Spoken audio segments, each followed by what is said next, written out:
రామానుజదయా పాత్రం జ్ఞాన వైరాగ్య భూషణం శ్రీమద్వేంకటనాథార్యం వందే వేదాంత దేశికం. జయ జయ శ్రీ సుదర్శన శ్రీమతే శ్రీనిగమాంత మహాదేశికాయ నమః. వేదాంత దేశికుల యొక్క చక్కని నిర్వాహము అనే ఒక విషయముపై నాల్పాకం డాక్టర్ ఊవే వాసుదేవాచార్య స్వామి మనకు తమిళ భాషలో అనుగ్రహించిన విషయానికి తెలుగు అనువాదము దేశికవాణిలో ఈరోజు 19 అన్నశుద్ధి నెయ్యి గురించి. వేదాంత దేశికులు ఏమంటున్నారు నెయ్యి గురించి? పెరుమాళ్ళకు మనం దినము ప్రతిరోజు కూడా ఆరాధనలో నైవేద్యం చేసే సమయంలో నెయ్యిని మనం వాడుతాం కంపల్సరీగా. దానికి అన్నశుద్ధి అని పేరు. అలాగే తిరువారాధన అయిన తర్వాత మనం భోంచేసే సమయంలో కూడా మన ఆకులో ఇస్తరాకులో అన్నం, అరటి ఆకు ఇస్తరాకు అన్నం వేసిన తర్వాత అన్నశుద్ధి అని నెయ్యిని మనం కొద్దిగా దాంట్లో వేసుకొని తర్వాత పరిశోధన చేసుకుంటున్నాం కదండి. దేనికండి అది? అది కూడా భగవంతునికి నైవేద్యం చేయడానికే. అంటే మన హృదయంలో లోపల ఉండే అంతర్యామి అయిన భగవంతునికి నైవేద్యం. ఏ హవిస్ అయినా, ఏ హోమమైనా, యాగమైనా, యజ్ఞమైనా దాంట్లో వాడే అన్ని ద్రవ్యాలకు కొద్దిగా నెయ్యి అనేది సంబంధం ఉండాలి. నెయ్యి చేర్చుకుంటారు. అభిఘారణం, అభిఘార్య అంటారు. అలా ఆ నెయ్యిలో ఏమి విశేషం అండి? దేనికి దాని వాడాలి? అన్నశుద్ధి అనేనికి పేరు వచ్చింది. దేనికని వేదాంత విస్తారంగా గ్రంథాల్లో సాధించారు. కొన్ని విషయాలు మనం చూద్దాం. వేదంలో ఒక కథ ఉన్నది, చెప్పబడి ఉన్నది. పెరుమాళ్ మొట్టమొదటిగా సృష్టి చేసే సమయంలో సృష్టితో పాటు యాగములు కూడా సృష్టి చేశారట. ఎన్నో దేవతలను సృష్టి చేసే సమయంలో ఈ దేవతకు ఈ యొక్క వస్తువు విశేషంగా అని విభాగం చేసి ఇచ్చారట. అగ్నికి ఈ యాగం, సోముడికి ఈ యాగం, వరుణుడికి ఈ యాగం అని. అలాగే ఒక్కొక్క దేవతలకు ఈ ద్రవ్యము, ఈ యజ్ఞము అని విభాజించినప్పుడు ఇలా వేదంలో చెప్పబడినది. దేవతలకు చాలా సంతోషం అంట. తర్వాత ఆజ్యం అనే నెయ్యి ఉంది కదా, ఆ ద్రవ్యం, దాన్ని పెరుమాళ్ళు చేతిలో పెట్టుకొని అందరూ చూస్తూ ఉండగా వారే స్వీకరించుకున్నారట, అదే పెట్టుకున్నారు. అప్పుడు దేవతలు కూడా మనసు కొద్దిగా కష్టమైనదంట. వాళ్ళు పెరుమాళ్ళ దగ్గర వెళ్ళి అడిగారు, హే విష్ణు, హే పెరుమాళే, నెయ్యి కదా చాలా ముఖ్యమైన ద్రవ్యం, ఆజ్యం లేకుండా యజ్ఞం పనికిరాదు కదా, యజ్ఞంలో ప్రధానమని మీరే చెప్పారు కదా, శాస్త్రంలో ఉన్నది కదా, అది మీరే పెట్టుకోవడం న్యాయమా? మాకేమైనా భాగం ఉండదా అన్నారట. అప్పుడు పెరుమాళ్ళు, సరే మీకు కూడా ఆద్య భాగం అని ఒకటి ఇస్తాను అని ఇచ్చారట. కావున ఎవరు ఏ హోమం చేసినా మొట్టమొదటిగా ఆద్య భాగం అని నెయ్యితో 2 హోమం చేస్తారు. అగ్నేయ స్వాహ, సోమాయ స్వాహ అని. ఆ హోమం ఏ హోమం చేసినా ఇది చేసిన తర్వాతే మిగతా హోమాలు చేయాలి అని శాస్త్రం అంటుంది, విధించినది. ఇలా భగవంతుడే ఒక ఏర్పాటు చేశారు. దేవతలకు ఏదో ఒక విధంగా తృప్తి అయినది.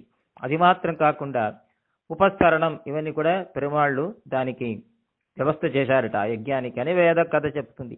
కావున దేవతలకు అందరికి కూడా నెయ్యిని ఇచ్చారు ఏదో భాగంగా, కానీ వారు వాస్తవంగా తనకే దాన్ని పెట్టుకున్నారట.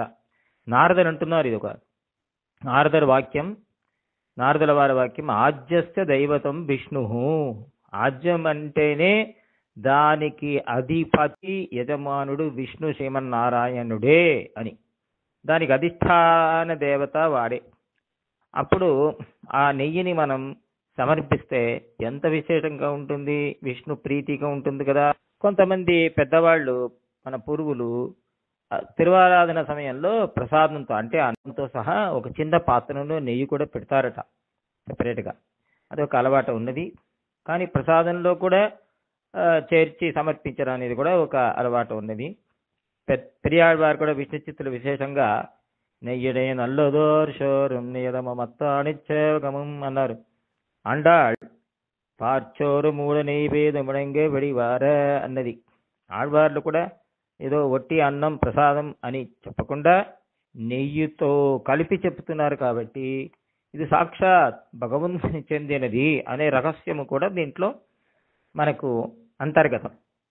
భగవంతునికి చాలా నెయ్యి సమర్పించాలట, అంటే నిరవధికంగా. అందుకే నెయ్యిది నలదోషరం అన్నారు ఆళ్వారు. అంటే నెయ్యే కనిపిస్తుంది, మధ్యలో అన్నం ఉన్నదట కొద్దిగా. అంటే నెయ్యి మధ్యలో ఆ అన్నం దాచుకుని ఉన్నదట. పారుషోరు మూడని అంటుంది గోదాదేవి. కావున ఇవన్నీ కూడా మనం ఎక్కడ చూడవచ్చు అంటే తిరుమలలో ఆ ఏడుకొండల వాడు సమర్పించే సమయంలో పెద్ద పెద్ద గంగాళంలో ఇప్పుడు కూడా ఆశ్చర్యంగా నెయ్యి పైన తేలుతూ ఉంటుంది, నెయ్యే కనిపిస్తుంది. తర్వాత లోపల సక్రమంగా ప్రసాదం ఏదో ఉంటుంది. అలాగే శ్రీరంగం ఇత్యాది దివ్యదేశంలో కొన్ని దివ్యదేశంలో ఈ రోజు కూడా ఏ భక్షణం చేసినా ఏ వస్తువు చేసినా నెయ్యితోనే చేసి సమర్పిస్తారు. ఎందుకంటే భగవంతునికి చాలా ప్రీతి పాత్రమైన ఒక వస్తువు ఆ ద్రవ్యం. వేద ఆ కథలో ఇంకొకటిగా చూద్దాం.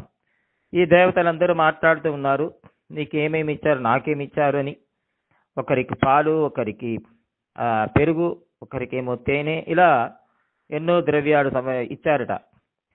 కొంతమంది కాష్ట అని అంటే కట్టెలు, సమిధులు, ఒక్కొక్కరికి ఒక్కొక్కటి దొరికినది. దీని గురించి మాట్లాడుతూ ఉండగా వారన్నారు, ఇంత అయినా కూడా ఆ నెయ్యికి సమానమైన గొప్పతనం వస్తుందా వీటికి? ఎందుకంటే మిగతా చెడిపోతాయి కొన్ని రోజుల్ని, కానీ నెయ్యి ఎన్ని రోజులుగా ఉంటుంది చూడండి. పాలు ఒక పూట ఉంటుంది, పెరుగు ఏదో ఒక రోజు 2 రోజులు ఉంటుంది, వెన్న మూడు రోజులు 4 ఉంటుంది. నెయ్యే శాశ్వతంగా ఎన్నో రోజులున్నా ఎన్నో సంవత్సరాలైనా కూడా చెడిపోదు, వాసన కూడా బాగుంటుంది. ఇంకా ఎంత పాత నెయ్యి అయితే దాని విలువ ఎక్కువ కదా. ఇవన్నీ కారణం ఏమిటి అని ఒక విద్వత్ సదస్య జరిగినట దేవతల మధ్యలో. అప్పుడు వాడు తీర్మానించారట, నిర్ణయించారట ఏమిటంటే నెయ్యికి అధిష్టాన దేవత ఎవరు? విష్ణు కదా. వారు ఎప్పుడు శాశ్వతం కావున అది కూడా అలాగే శాశ్వతంగా ఉంటుంది. సాధారణమైన దేవతలు కాలం వరకే ఉంటారు, ఏదో లేదా వాళ్ళ పదవి వాళ్ళ పోస్ట్ ఉన్నంత వరకే ఉంటారు, తర్వాత వారి కింద రావాల్సిందే. ప్రళయాన్ని దాటి ఎవరు ఉండరు. మనుషులకు ఒక 100 సంవత్సరం, ఆ ఒక లెక్కలలో దేవతలకు 100 సంవత్సరం ఉంటుందే, కానీ ప్రళయాన్ని దాటి శాశ్వతంగా ఉండేవాడు నారాయణుడే. ఈ విషయాన్ని నమ్మాడవారు కూడా ఒందుం దేవం ఉలగం ఉయిரும் மற்றும் యాదమిల్లా వంటి నాన్బగంతన్నోడు దేవరొడగోడు ఈరుపడైతాన్. ఎవ్వరి లేనప్పుడు కూడా ఉండేవాడు సాక్షాత్ శ్రీమన్నారాయణ విష్ణువే. ఆ నారాయణుని యొక్క ద్రవ్యం ఇదే.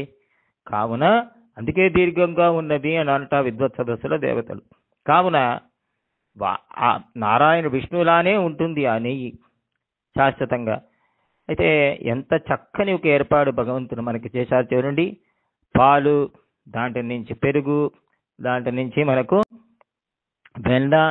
వెన్న నుంచి నెయ్యి, అలా ఎంత ఒక గో క్షీరం నుంచి ఎంత వస్తుంది చూడండి. ఎంత చక్కని ఒక ఏర్పాటు మనకు. దాన్నే వేదం కూడా ఇది ఆశ్చర్యమైన విషయం ఉంటుంది. ఇక నెయ్యిని కనిపెట్టినదే మన భారతదేశమే. భారతదేశంలోనే అంతకుముందు ఎవరు కనిపెట్టలేదు. పాలు నుంచి నెయ్యి అనే విషయాన్ని మన భారతదేశంలోనే కనిపెట్టారంట మన పెద్దవాళ్ళు అని వేదంలో కూడా చెప్పబడి ఉన్నది. వేదాన్ని పెట్టుకొని ఇలా చేశారు. దీన్ని పాశ్చాత్య దేశంలో ఉండేవాళ్ళు, విదేశీయులు కూడా వాళ్ళు కూడా ఒప్పుకున్నారు. భారతదేశంలోనే ఆ నెయ్యి తీసే ఒక టెక్నిక్ వాళ్ళకే వచ్చు అన్నారట, టెక్నాలజీ. అయితే అది మాత్రం కాదు, చిన్న చిన్న పాపలకు, పసిబిడ్డలకు కూడా పాలు ఎంత అమృతం చూడండి, అమృతం లాంటిది. దాన్ని పెట్టుకొని ఎన్నో వస్తువులు మనం గోక్షీరంతో మనం చేయవచ్చు. నెయ్యితో ఎన్నో వస్తువులు చేస్తున్నాం. ఇవన్నీ ఆశ్చర్యం. వెన్న అంటేనే బాలకృష్ణుడు, నవనీత చోరుడు మనకు గుర్తు వస్తాడు. అలాగే నెయ్యి అంటేనే విష్ణు యొక్క జ్ఞాపకం, స్మరణ రావాలి. ఇదన్నీ వేదాంత దేశాలు చక్కగా గ్రంథంలో రాసి ఉన్నారు. ఆ నెయ్యి మరి సాధించే సమయంలో ఒక రహస్యం ఉన్నది. అది ప్రసాదం. నెయ్యి ఇంకోసారి వేస్తే అది కొత్త ప్రసాదం అవుతుంట. అంటే మొట్టమొదటిగా మనం నెయ్యితో అన్నంలో అన్న శుద్ధిలా వాడుకొని దాన్ని భగవంతుని ఆరాధన చేసి నైవేద్యం చేస్తున్నాం. తర్వాత ఆకులో, అరటి ఆకో లేదా ఇతరాకులో అన్నం వేసేటప్పుడు మరీ ఇంకోసారి మనం వేస్తున్నాం కదా, అంతర్యామికి నైవేద్యం చేయాలి. ఇప్పుడు ముందే నైవేద్యం చేసినా ఎలా చేయొచ్చు? చేయకూడదు కదా. అందుకని ఆ నెయ్యిని మనం వాడుకుంటున్నాం, ఇంకోసారి దాంట్లో వేస్తున్నాం. దానికి విభాగం చేయుట అని అర్థం. అది వేస్తే అది కొత్త ద్రవ్యం అయిపోతుంది, కొత్త వస్తువు అవుతుందంట. హోమం చేసే సమయంలో సృష్టకృత్ హోమం అని ఒక హోమం ఉన్నది. దానికి సపరేట్గా విడిగా నెయ్యి వేస్తేనే అది విభాగం చేసినట్టు, విభజించినట్టు అవుతుందట సృష్టకృత్ హోమంలో. అలా హవిస్సులో విభాగం జరుగుతుంది అంటే పెద్దవాళ్ళు. ఇలా ఆశ్చర్యంగా నెయ్యి అన్నశుద్ధిగా ఉన్నది, తర్వాత పౌష్టికంగా కూడా మనకు శరీరానికి కూడా ఆహారంగా ఉన్నది. కావున ఈ హోమ ద్రవ్యాలు అంతకన్నా అన్ని విషయాలు, అన్ని ద్రవ్యం కన్నా కూడా గొప్పది నెయ్యే అని దేవతలు ఎలా నిర్ణయించారు, అలా వేదాంత నెయ్యి గురించి ఎన్నో విషయాలు రాశారు. పౌష్టికాహారం, రుచి, ఇవన్నీ కూడా మనకే తెలుసు. కావున అయినా కూడా భగవంతునికి చాలా నచ్చినది అని వేదంలో చెప్పినట్టు దాన్ని మనసులో పెట్టుకొని ఇది భగవంతుని ప్రీతి కొరకే అని నెయ్యిని ప్రసాదంతో సమర్పించి, అన్నంలో సమర్పించి భగవంతునికి నైవేద్యం చేస్తేనే అది మంచి ప్రసాదంగా అయి మనకు శారీరక మరి మానసిక మరి ఆధ్యాత్మిక ప్రగతికి మనకు దారి చేస్తున్నట్టు వేదాంత తెలుసు. శ్రీమతే దిగమాంతమాదేశికాయ నమః. కవితార్కిక సింహాయ కళ్యాణ గుణశాలినే శ్రీమతే వెంకటేశాయ వేదాంత గురవే నమః.